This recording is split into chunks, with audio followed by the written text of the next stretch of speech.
warahmatullahi wabarakatuh. Jumpa lagi di channel YouTube-nya Bunda Ozil. Terima kasih untuk yang sudah klik video ini. Video kali ini Bunda mau membahas tentang mengelola keuangan rumah tangga. Jadi ada beberapa metode yang bisa digunakan untuk mengelola keuangan rumah tangga. Di antaranya yaitu metode persenan 80 20 20, 70 30 20. Tapi kali ini Bunda mau menggunakan metode Kakebo, yaitu metode keuangan rumah tangga yang digunakan oleh orang Jepang sejak tahun 1980.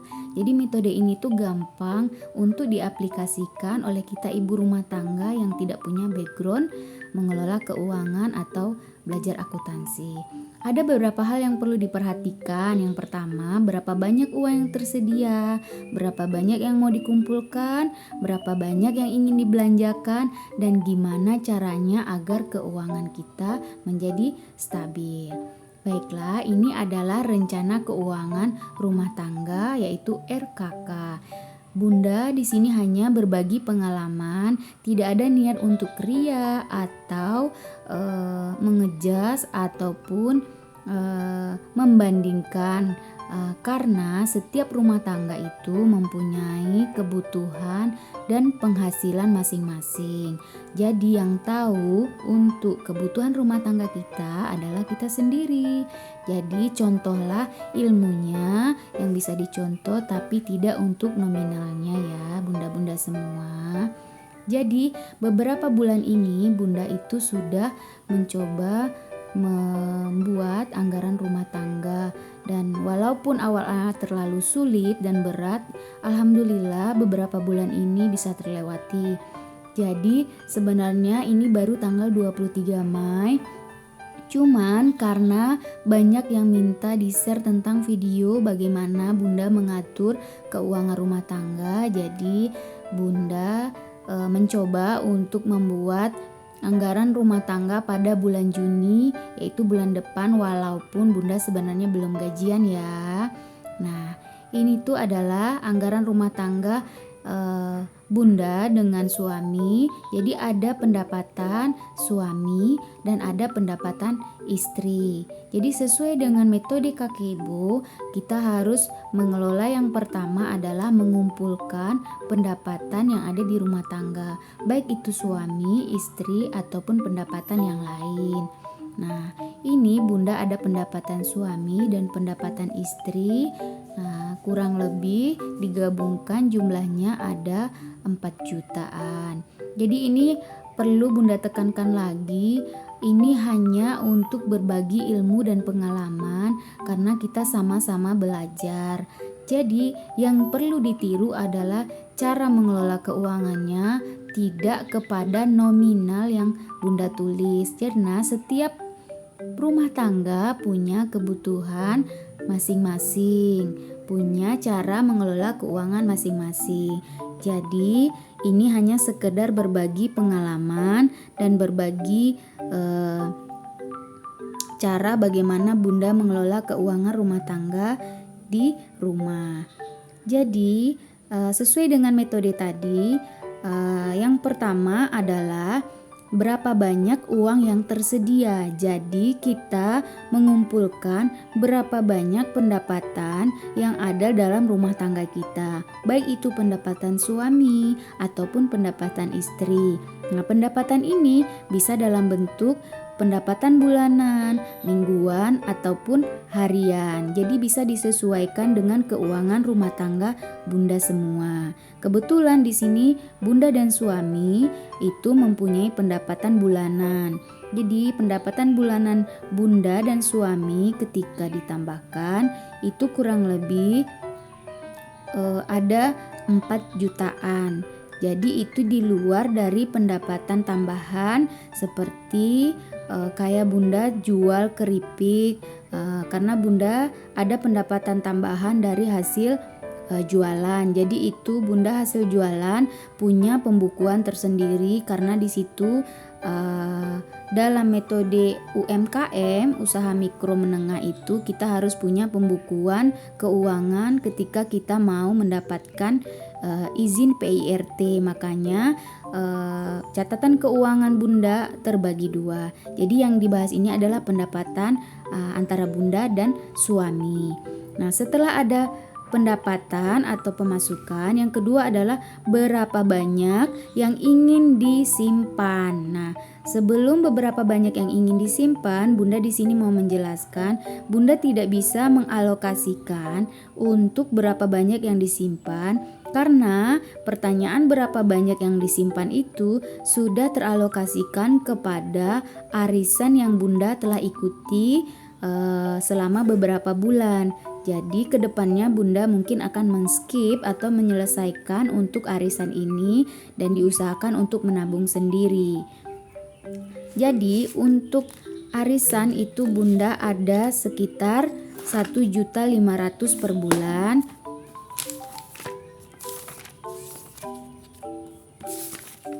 Nah, untuk orang tua itu ada 150.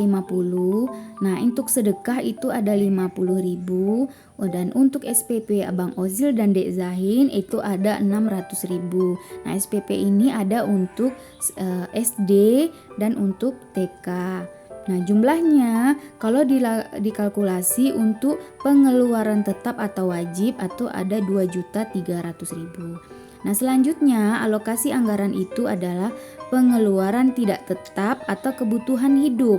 Nah, ini Bunda alokasikan berdasarkan dari beberapa kali evaluasi setiap bulannya. Jadi, Bunda akhirnya menemukan berapa formula tentang berapa banyak jumlah alokasi dana yang mau dibuat untuk pengeluaran tidak tetap ini. Contoh, listrik. Sebelumnya Bunda mengalokasikan itu 150.000 di bulan sebelumnya. Ternyata listrik itu minus, jadi Bunda harus menambahkan lagi di bulan selanjutnya 200.000. Maka alokasi listrik Bunda 2 bulan terakhir ini 200.000.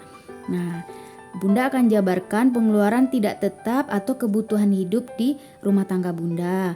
Yang pertama, belanja bulanan 250.000, listrik 200.000, gas dan galon itu sebesar 50.000. Nah, ini untuk gas yang 3 kilo ya Bunda. Nah, untuk beras itu 100.000. Nah, untuk belanja mingguan Bunda patokan 600.000. Nah, ini setiap minggunya dialokasikan 150.000 per minggu. Nah, belanja untuk mingguan ini alokasi 150.000 lebih diutamakan kepada protein belanjanya, sisanya baru belanja sayur. Jadi, gizi seimbang dalam keluarga tetap terpenuhi. Nah, TV kabel 65.000, bensin 100.000, internet 100.000, skincare ada 50.000. Nah, ini tergantung kebutuhan rumah tangga masing-masing ya Bunda, bukan dipatokkan berdasarkan kebutuhan yang Bunda tulis. Jadi Bunda perlu menekankan kebutuhan rumah tangga setiap orang itu berbeda-beda.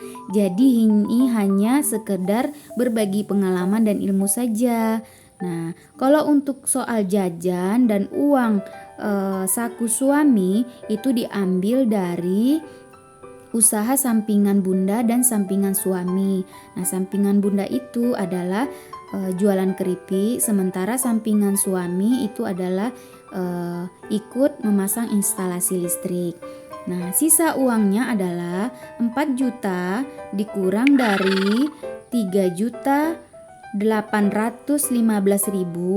Ini alokasinya ya Bunda ditambahkan. Nah, nanti kita tambahkan alokasinya. Nah, perlu diketahui Bunda di sini tidak mengalokasikan tabungan. Jadi tidak mengalokasikan tabungan. Kenapa? Karena belum bisa Bunda mengalokasikan tabungan secara terinci karena masih ada cicilan arisan sebesar 1.500.000. Jadi alokasi untuk tabungan sudah diinkludkan ke arisan. Cuman dari hasil yang Bunda pantau, sebaiknya kita tidak mengikuti arisan, lebih kepada menabung secara pribadi.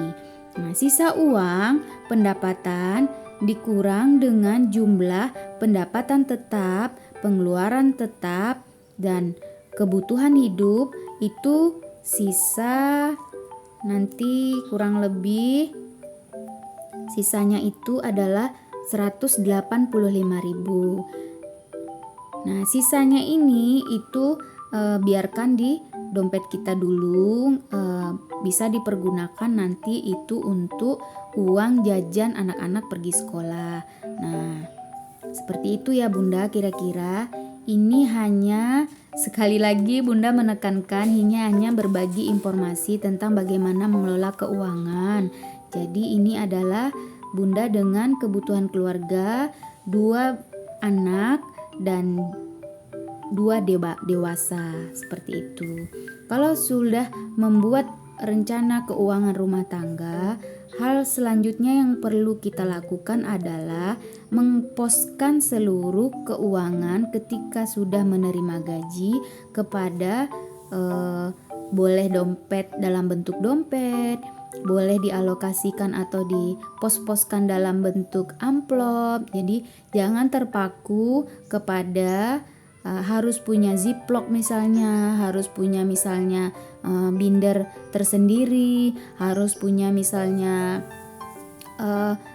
tempat untuk mencatat yang bagus. Jadi tidak perlu ya Bun. Jadi usahakan kita itu mencatat di tempat yang kita punya saja dulu. Kalau seandainya nanti kita mempunyai keinginan untuk membeli sesuatu, diusahakan menabung baru dibelanjakan dari hasil tabungannya. Jadi tidak ada rasa keterberatan dan bersalah ketika akhir bulan kita tidak lagi mempunyai simpanan keuangan rumah tangga.